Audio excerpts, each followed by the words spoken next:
Okay yan. So, kamusta po mga ka-Streetwise? Ako po si Takero Miyamoto at welcome po sa aking munting channel. So, mga kababayan, siguro aware naman din po tayo na na nahuli na nga po itong si Arnie Tevez sa East Timor, 'di ba? Pero kasi mga kababayan, lang po kasi ang gusto po ni Bato de la Rosa. Napanood ko po kanina yung interview ni Bato de la Rosa at ang gusto po ni Bato de la Rosa, magkaroon pa po ng hearing sa Senado. Kung baga, ang gusto ni Bato, kapag si Arnie Tevez po ay napauwi na sa Pilipinas, ang gusto niya pa, kalagkarin pa sa Senado para po magkaroon po ng hearing. Well, okay lang sana yon last year. Pero ngayon hindi na. Kasi may kaso na po nakasampa. Isipin nyo lang mga kababayan, no? Ano mangyayari? Isipin nyo lang mga kababayan, i-comment nyo dyan. Ano mangyayari? For example, pumayag si Arnie Tevez sa invitation nga po ni Bato de la Rosa na pumunta ng Senado at pag-usapan yung kaso. Especially nga po yung pagpatay nga po kay Governor Digamo. Ano mangyayari? So, ako naniniwala ako, no, ang mangyayari talaga doon, bibigyan lang po ng platform ni Bato de la Rosa si Tevez para sa kanyang narrative. Kailangan pa ba natin marinig yung mga sasabihin ni Arnie Tevez sa loob mismo ng Senado? Hindi pa ba sapat yung mga sinabi ni Arnie Tevez sa mga interview sa SMNI, yung mga ginagawa niya nga po mga vlogs? Hindi pa ba sapat yun? Kailangan pa ba talagang i-invite siya ni Bato de la Rosa sa Senado para magsalita? Napaka-unappropriate nun kasi po papasok po yan sa sub-judice rule. Ang sabi naman po ni Bato de la Rosa, ay hindi naman yan sub-judice rule. Hindi naman yan sub-judice rule. Kasi for legislation naman yung hearing. Well, bullshit yun. Bullshit yun. So ito explain natin para makuha natin yung narrative, no? So ngayon mga kababayan, ang gusto ngayon ng presidente ngayon ng East Timor na si President Horta ba to? President Horta. Okay. Timorese leader wants Tevez sent home ASAP. So request talaga po yan ng presidente nga po ng East Timor. Pauwiin na nga po si Tevez. Okay. Pero mga kababayan, nabasa ko to kanina sa Abante. Sabi sa Abante, Senado, bubuhayin Digamo slave probe, Tevez gigisahin. Para saan pa yung paggisa? Para saan pa? So basahin muna natin to, sabi dito. Okay. Gumawa na kami ng committee report. Yun naman pala, may committee report naman pala. Bakit iimbitahin pa? Kung meron pang kailangan doon na pwede niyang mabigyan ng liwanag, di ba? Mabigyan niya ng explanation, then pwede nating pagpatuloy yung pagkandak ng hearing, wika ni Bato de la Rosa. Ano pa bang explanation ang gusto ni Bato de la Rosa dito? Ano yan nasa korte na yung kaso And then, ito alam niyo ba kasi mga kababayan, meron po kasing chismis, di ba? Ito balita to last year. Itinanggi ni Senator Ronald Bato de la Rosa na siya ay bayad at tuta ni Representative Arnie Tevez Jr. at hinihinalang sa angkot sa pagkamatay ni Negros Oriental Governor Ruel Digamo. So kasi mga kababayan, napapansin na rin po kasi ng mga ibang tao na doon po sa hearing ay nagiging bias po si Bato de la Rosa. At saka mga ka-streetwise, meron pa pong mga bali-balita na ito, sabi ni Ramon Tulfo. Okay. Bakit takot si Bato sa ICC? Yan. So nung February 8 to. Pero mga kababayan kasi, meron binanggit dito si Montulfo. Ang sabi dito, alam natin ang nangyari kay Tevez. Siya ay nagtatago ngayon dahil sa pagpatay kay Governor Ruel Digamo. May nag-viral na litrato na katabi ni Bato si Tevez, chami-chami pa sila. Ayan, di ba? So ngayon, ang pinapalabas ngayon dito ni Montulfo na talaga magtropa talaga si Bato tsaka si Tevez. At meron siyang pinapakitang picture. At yung picture nga po ito. Para silang kalbo. Chami-chami pala kayo Chami-chami pala kayo eh. Hindi, so, ang punto ko lang dito mga kababayan, hindi na po kasi pwede. Para sa akin lang. Hindi na po kasi pwede na magkaroon po ng hearing ulit sa Senado na andun si Teves. Kasi bibigyan lang po ng platform si Teves para magsalita nung kanyang side. So lalong magugulo lang po ito.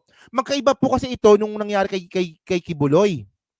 'Di ba? Kasi yung kay Kibuloy po kasi, oo, may kaso. Meron ng kaso sa DOJ. Pero yung nagkaso po sa DOJ, hindi naman po yun ang nagiging resource person po ni Rizon Teberos. Iba.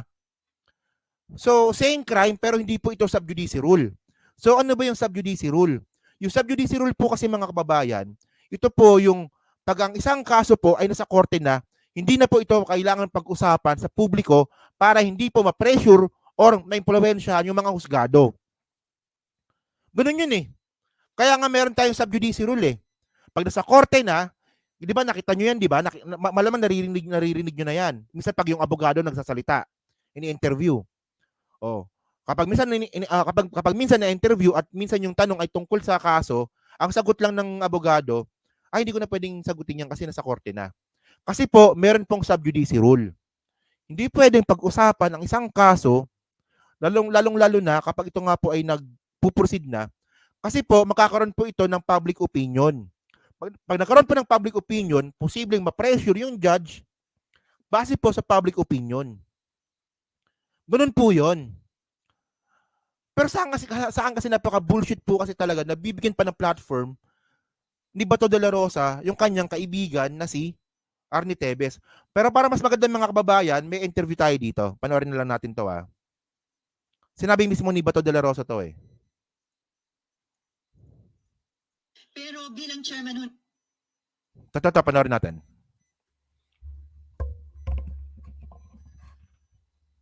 Pero bilang chairman ng committee, sa tingin nyo, importante na marinig ang kanyang panig doon sa mga aligasyon laban sa kanya? So, kung ngayon ang pagpatay kay Digamo.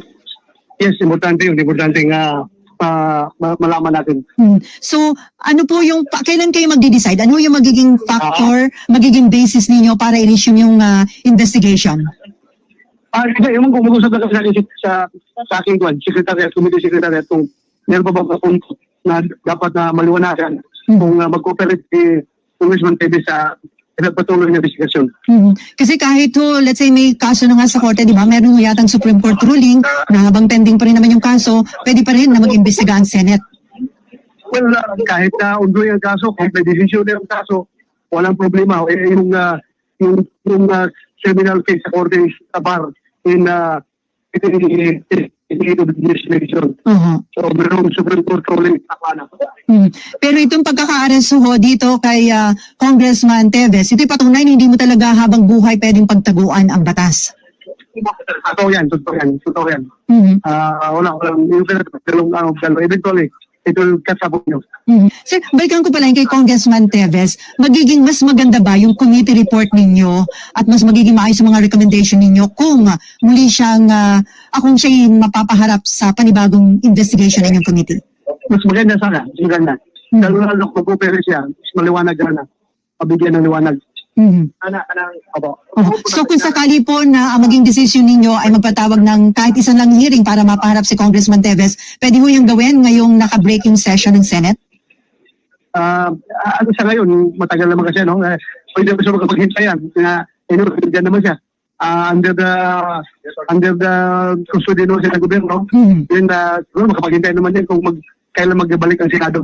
Okay. Kasi yung ating mga kasamahan ay puro may mga kanya-kanya dahil nga sa Holy Week na pag-uusap ng Holy Week ng mga kanya-kanyang lakad. So, dahil lang natin magbalik ang mga kasama natin. At hindi man siguro kayo mahihirapan, sir, na makipag-coordinate, let's say, sa DOJ para payagan itong si Congressman Teves na paharapin sa Senate investigation? Wala naman siguro kung nag-itahad lang, no? Kasi sabi nga, mayroon naman yan Supreme Court ruling patungkol yan. So, hindi naman siguro kailangan ipagdamot nila sa Senado yung presidential Congressman Teves. Pero wala po bang panawagan yung pamilya ni Vice Governor Digamo ba yun na sana i-open ulit investigation at paharapin itong si Tevez? Wala po naman ganun panawagan. So far, wala pa ako natanggap. Wala pa ako natanggap. Mm. Ito lang yung tanong ko dito mga kababayan, no? Kasi pag sinabi kasi na hearing for the aid of legislation, ang tanong dito, may naipasa na bang batas? Meron na bang naipasang panukalang batas na nangyari dahil nga po dyan sa hearing ni Tevez sa Senado? Ang alam ko, parang wala. Parang wala lang, hindi ako sigurado, no? Pero yung kay Risa Hontiveros kasi, meron ng 3. May 3 na. Di ba? Tsaka sa akin, in my own opinion, hindi na talaga dapat papuntahin pa yan si Tevez sa Senado. Nakapag-hearing na kayo, meron na kayong committee report. So, ang gagawin lang niyan ni Tevez, ipagtatanggol niya lang naman yung sarili niya sa Senado. Sa Senado mismo. Ipagtatanggol niya pa mismo yan. So, ano ba yung pinaglalaban ni Tevez dito? So, ang sabi kasi ni Tevez, hindi daw po siya yung pumatay. Kasi, ang sabi niya, dito ba yon? Ay, hindi. Ang sabi kasi ni Tevez, kilala daw po ng mga Digamo yung pumatay sa kanila kasi hindi daw po tumahol yung aso. Hindi nga.